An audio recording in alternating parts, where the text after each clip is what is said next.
उस्मानाबाद जिल्ह्यातील औसा तालुक्यात महायुतीची जाहीर प्रचार सभा दणक्यात पार पडली। यामध्ये लातूर आणि उस्मानाबादच्या उमेदवारांसाठी प्रचार करण्यात आला। यावेळी मंचावर पंतप्रधान नरेंद्र मोदी, मुख्यमंत्री देवेंद्र फडणवीस, उद्धव ठाकरे यांच्यासह अनेक दिग्गज नेते उपस्थित होते। काँग्रेस आणि राष्ट्रवादी जम्मू काश्मीरसाठी वेगळा पंतप्रधान पाहिजे असलेल्यांच्या बाजूने उभी आहे। काँग्रेसकडून लोकांना अपेक्षा नाही, मात्र शरदराव तुम्हाला हे शोभतं का, असा सवाल यावेळी मोदींनी उपस्थित केला। लातूरच्या औसामध्ये आयोजित युतीच्या सभेत ते बोलत होते। काँग्रेसने आपला चेहरा आरशात पाहावा, कारण त्यांना मानवाधिकाराची भाषा शोभत नाही, कारण त्यांनी बाळासाहेब ठाकरेंचाही मतदानाचा हक्क हिरावून घेतला होता, असं देखील मोदी म्हणाले। भाजप शिवसेना युतीनंतर उद्धव ठाकरे आणि मोदी यावेळी एकाच मंचावर एकत्र आले। यावेळी मोदींनी उद्धव ठाकरे यांना छोटा भाऊ म्हणून संबोधलं। समर्थ संपन्न हिंदुस्थानासाठी भगव्याला विजयी करण्याचं आवाहन यावेळी औसाच्या सभेत उद्धव ठाकरे यांनी उपस्थित जनसमुदायाला केलंय। महाराष्ट्रातील प्रत्येक जिल्ह्यात विमा कंपन्यांचे कार्यालय असले पाहिजे, अशी मागणी त्यांनी पंतप्रधान मोदींकडे केली। मोदी सरकार पाकिस्तानला नुसते ठोकणार बोलत नाही, तर ठोकतात सुद्धा। मोदीजी यापुढे पाकिस्तानला कुरापत करण्या इतकंही शिल्लक ठेवू नका, असं शिवसेना पक्षप्रमुख उद्धव ठाकरे म्हणाले। यावेळी उद्धव यांनी भाजपच्या जाहीरनाम्यातील मुद्द्यांचे कौतुकही केले। राहुल बाबा आले आणि भाषण करून निघून गेले, मात्र त्यांच्या बोलण्यात काहीच तथ्य नाही। ते 72,000 कुठून देणार, असा प्रश्न मुख्यमंत्र्यांनी सभेत विचारला। या देशात बरेच आतंकवादी हल्ले झाले असून कारवाई मात्र झाली नाही, मात्र आमच्या सरकारने दहशतवाद्यांना घरात घुसून मारलं, असा दावा मुख्यमंत्री देवेंद्र फडणवीस यांनी सभेत केला। तसंच हा नवा भारत आहे, आम्ही जम्मूचा विशेषाधिकार काढून टाकू, असं देखील फडणवीस म्हणाले। सभेत केंद्रीय मंत्री रामदास आठवले यांनी आपल्या खास शैलीत कविता सादर करून विरोधकांना चिमटे काढले। तसंच देवेंद्र फडणवीस आणि उद्धव ठाकरे यांच्यातील वाद मिटवण्यासाठी आपण रक्त आटवल्याचं सांगत आपल्या भाषणात धमाल उडवून दिली। भोपाळमध्ये आयटीनं घातलेल्या धाडीत अश्विन शर्मा यांच्या घरातून प्राण्यांच्या कातड्या जप्त करण्यात आल्या। यात हरण, बिबट्या यांच्यासह अनेक वन्य प्राण्यांच्या कातड्या आढळून आलेल्या आहेत। मध्य प्रदेशमध्ये आयटीच्या धाडीचं सत्र सुरू झाल्यानंतर आता या प्रकरणी निवडणूक आयोगाने मध्य प्रदेशचे महसूल सचिव अजय पांडे आणि चेअरमॅन पीसी मोडी यांना नोटीस बजावत हजर राहण्याचे आदेश दिले होते। त्यानंतर आता या बैठकीचं आयोजन करण्यात आलंय। विदर्भातील प्रचाराचा आजचा शेवटचा दिवस आहे आणि 5 वाजता आज प्रचार बंद होणार आहे। त्यापूर्वी नागपूरचे भाजपचे उमेदवार नितीन गडकरी यांनी रॅली काढत शक्ती प्रदर्शन केलंय। शरद पवार यांनी शिरूरचा उमेदवार देताना जातीचा विचार केला की मातीचा विचार केला, असा प्रश्न शिक्षण मंत्री विनोद तावडे यांनी उपस्थित केला। यावेळी जातीच्या आधारावर मतं मिळणार नाही, तसं पवारांना कळायला लागल्याचंही तावडेंनी म्हटलंय। मुंबईत आयोजित पत्रकार परिषदेत ते बोलत होते। संजय दीना पाटील यांचा उमेदवारी अर्ज भरण्यासाठी काँग्रेस उमेदवार मिलिंद देवरा यांनी सीएसएमटी ते मुलुंड लोकलने प्रवास केलाय।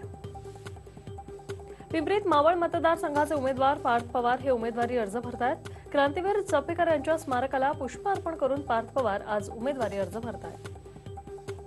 सोलापूरचे भाजपचे उमेदवार जय सिद्धेश्वर स्वामी यांच्या पंढरपूरमधील सभेत एका तरुणानं प्रश्नांची सरबत्ती लावली, मात्र एकाही प्रश्नाचं उत्तर माहीत नसल्यानं सिद्धेश्वर स्वामींनी त्याला अजबच सल्ला दिलाय। आमदार प्रशांत परिचारक यांच्या कानात तुमच्या समस्या सांगा, असं जय सिद्धेश्वर स्वामी यांनी सांगितलंय। इचलकरंजीच्या हातकणंगलेत अभिनेते प्रकाश राज राजू शेट्टींच्या प्रचार सभा घेणार आहेत। 19 आणि 20 एप्रिलला या 2 सभा घेण्यात येणार असून प्रकाश राज राजू शेट्टींसाठी मतं मागणार आहेत। मोदी सरकारच्या विरोधात सर्वजण एकत्र येऊन देश वाचवला पाहिजे, अशा प्रतिक्रिया राजू शेट्टी यांनी दिली आहे। राज ठाकरे यांच्यासह प्रकाश राज हे राजू शेट्टींच्या प्रचाराला हातकणंगलेमध्ये येणार आहेत। काँग्रेसच्या अशोक चव्हाण यांच्या विरोधात नांदेडमध्ये आचारसंहिता भंगाची तक्रार दाखल करण्यात आली। अशोक चव्हाण यांनी मोदी यांची सभा रद्द झाल्याचं वक्तव्य केलं होतं आणि त्यानंतर ही क्लिप सोशल मीडियावर व्हायरल झाली, त्यामुळे ही तक्रार दाखल करण्यात आली।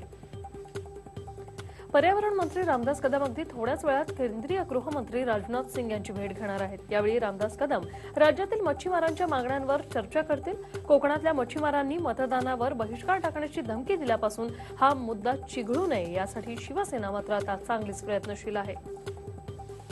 विरोधी पक्षनेते राधाकृष्ण विखे पाटील भाजपमध्ये जाण्याची शक्यता आहे। नगरच्या सभेत त्यांचा भाजप प्रवेश होऊ शकतो, अशी विश्वसनीय माहिती सूत्रांची आहे।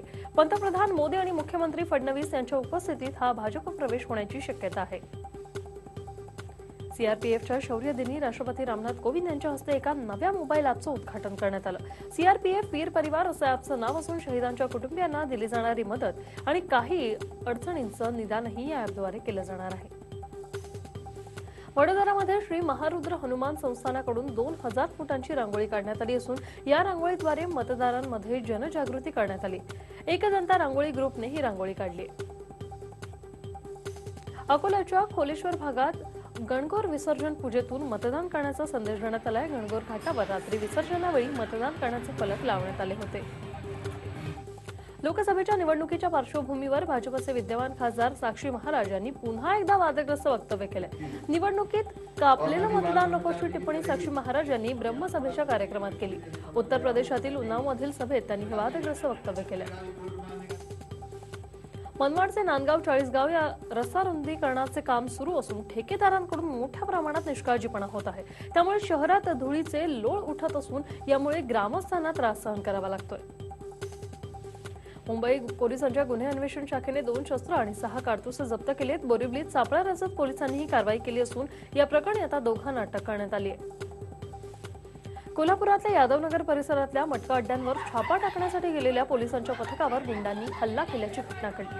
त्याचबरोबर प्रशिक्षणार्थी अप्पर पोलीस अधीक्षक ऐश्वर्या शर्मा यांच्या सुरक्षा रक्षकाची रिव्हॉल्वर हिसकावून त्यांच्यावरच रोखल्याची घटना घडली। एवढंच नाही तर ते रिव्हॉल्वर पळवून देखील नेली आहे। जालन्याच्या लघु पाटबंधारे विभागानं तलावासाठी एका शेतकऱ्याची जमीन अधिग्रहित केली होती, मात्र त्याचा अल्प मोबदला शेतकऱ्याला दिल्यानं त्याविरोधात न्यायालयानं कार्यकारी अभियंत्यावर जप्तीची कारवाई केली। या कारवाईत अभियंत्याची सरकारी गाडी आणि कम्प्युटर जप्त करण्यात आलेत। आसामच्या विश्वनाथ चरेली येथे एका 68 वर्षीय मुस्लिम व्यक्तीला बीफ विकल्याच्या संशयातून मारहाण झाली। शौकत अली असं त्याचं नाव असून 7 एप्रिलची ही घटना आहे। दरम्यान या प्रकरणी असुदुद्दीन ओवेसी यांनी खेद व्यक्त केलेला आहे। त्रिपुरामधील अगरतला स्थानकावर कफ सिरपच्या तब्बल 190 बाटल्या जप्त करण्यात आलेल्या आहेत। कर्जबुडव्या विजय मल्ल्याला लंडन कोर्टानं मोठा झटका दिला। लंडन कोर्टाने प्रत्यार्पणाविरोधातील मल्ल्याची याचिका फेटाळून लावली आहे। भारताने चीनचं निमंत्रण दुसऱ्यांदा फेटाळलेलं आहे। चीनकडून भारताला बेल्ट आणि रोड फोरममध्ये सहभागी होण्यासाठी निमंत्रण देण्यात आलं होतं। सुदानमध्ये राष्ट्रपती उमर अल बशीर यांच्या विरोधात खार्तूममध्ये हजारो नागरिकांनी रस्त्यावर उतरत आंदोलन केलेलं आहे। नेपाळमध्ये 2015 साली झालेल्या भूकंपानंतर जगातील सर्वात उंच शिखर असलेल्या माउंट एव्हरेस्टची उंची घटल्याचा दावा आता केला जात आहे। एअरटेल कंपनीनं एफआरसीचे 4 नवीन प्लॅन लॉन्च केलेले आहेत। या 4 प्लॅनची किंमत 76 रुपये, 178 रुपये, 248 रुपये आणि 495 रुपये एवढी आहे। पश्चिम रेल्वे प्रवासाने आता मोबाईल तिकिटांसाठी आर वॉलेट रिचार्जवर 5% बोनस देण्याच्या प्रक्रियेला 6 महिन्यांची मुदतवाढ दिली आहे। OnePlus या मोबाईल कंपनीने आपल्या OnePlus 6T या मोबाईलच्या किमतीत घट केली आहे। कंपनी OnePlus 7 हा नवा स्मार्टफोन लॉन्च करणार असल्यानं या किमतीत घट केल्याची चर्चा आहे। ऑनरचा खास सेल 12 एप्रिलपर्यंत सुरू असणार आहे। या ऑफरमध्ये ऑनरचे स्मार्टफोनवर 50% सवलत आहे। कबड्डी चाहत्यांच्या पसंतीस उतरलेला सिद्धार्थ देसाई प्रो कबड्डी लीगच्या 7व्या हंगामाच्या लिलावात 1,45,00,000 ही सर्वाधिक रक्कम घेणारा चढाईपटू ठरलाय। आता विजेत्या चेन्नई सुपर किंग्सने 5 पैकी 4 विजय मिळवून इंडियन प्रीमियर क्रिकेट लीगच्या 12व्या पर्वात शानदार सुरुवात केलेली आहे। टोकियो ऑलिम्पिकच्या पात्रतेसाठी भारतीय महिलांना आज म्यानमारच्या मजबूत फुटबॉल संघाविरुद्ध झुंजावे लागणार आहे। 3 महिन्यांमधील निराशाजनक कामगिरीचा विचार मागे टाकून ऑलिम्पिक रौप्य पदक विजेत्या PV सिंधूला मंगळवारपासून होणाऱ्या सिंगापूर ओपन बॅडमिंटन स्पर्धेला सामोरं जावं लागणार आहे। भारतात परतल्यानंतर इरफानने हिंदी मीडियमचा सिक्वल असलेल्या इंग्रजी मीडियमच्या चित्रीकरणाला सुरुवात केली। दरम्यान त्याने चित्रपटातील त्याचा फर्स्ट लुक शेअर केलाय। जितेंद्र यांनी त्यांचा नातू लक्ष सोबत आपला काही वेळ घालवत नातवासोबत मजा मस्ती करतानाचा व्हिडिओ जो आहे तो शेअर केलेला आहे। हा व्हिडिओ तुम्हाला आवडला असेल तर असे आणखी व्हिडिओ पाहण्यासाठी TV9चं YouTube चॅनल सबस्क्राइब करा, बेल बटन दाबा। ताज्या घडामोडींसाठी लॉग ऑन करा tv9marathi.com।